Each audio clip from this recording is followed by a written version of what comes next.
30 days reels challenge ಅಲ್ಲಿ ಇವತ್ತಿನ day 19. ಇವತ್ತಿನ topic blenders.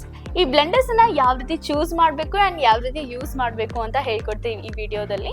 The first, always ನೀವು ಬ್ಲೆಂಡರ್ಸ್ ತಗೋವಾಗ ಈ ರೀತಿ ಹಾರ್ಡ್ ಇರೋ ಬ್ಲೆಂಡರ್ಸ್ ತಗೋಬಾರ್ದು.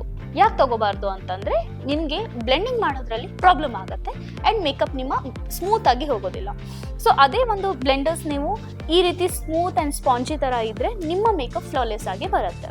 ಅಂಡ್ ಆಲ್ವೇಸ್ ಬ್ಲೆಂಡರ್ ಅನ್ನ ಯಾವ ರೀತಿ ಯೂಸ್ ಮಾಡಬೇಕು ಅಂತಂದ್ರೆ ಇದನ್ನ ನೀರಲ್ಲಿ ಡಿಪ್ ಮಾಡಿ ಕಂಪ್ಲೀಟ್ ಎಕ್ಸೆಸ್ ವಾಟರ್ ಅನ್ನ ಸ್ಕ್ವೀಸ್ ಮಾಡಿದ್ರೆ ಈ ಶೇಪ್ ಅಲ್ಲಿ ಬರುತ್ತೆ. ಸೊ ಇದಕ್ಕೆ ನಾವು ಡ್ಯಾಮ್ ಬ್ಯೂಟಿ ಬ್ಲೆಂಡರ್ಸ್ ಅಂತ ಹೇಳ್ತೀವಿ. ಸೊ ಇದನ್ನ ನಾನಿನ್ನು ವಾಟರ್ ಅಲ್ಲಿ ಹಾಕಿಲ್ಲ, ಈ ರೀತಿ ಹಾರ್ಡ್ ಆಗಿರುತ್ತೆ. ಸೊ ನಿಮಗೆ ಸೈಜಸ್ ಅಲ್ಲಿ ತುಂಬಾನೇ ಡಿಫ್ರೆನ್ಸ್ ಬರುತ್ತೆ.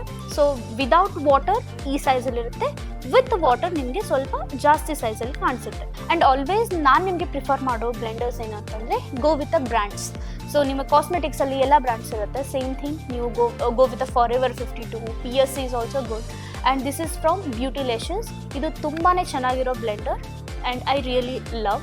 ನಾನು ಇದೇ ಲೈಕ್ ನನ್ನ ಸ್ಟೂಡೆಂಟ್ಸ್ಗೂ ನಾನು ಇದೇ ರೆಕಮೆಂಡ್ ಮಾಡ್ತೀನಿ. ಆ್ಯಂಡ್ ನನ್ನ ಮೇಕಪ್ ಕೂಡ ನಾನು ಬ್ಯೂಟಿಲೇಷನ್ಸ್ ಬ್ರ್ಯಾಂಡ್ದೇ ನಾನು ಬ್ಲೆಂಡರ್ಸನ್ನು ಯೂಸ್ ಮಾಡ್ತೀನಿ. ಸೊ ಈ ವಿಡಿಯೋ ನಿಮಗೆ ಇಷ್ಟ ಆಗಿದ್ದಲ್ಲಿ please like, share and comment. Thank you.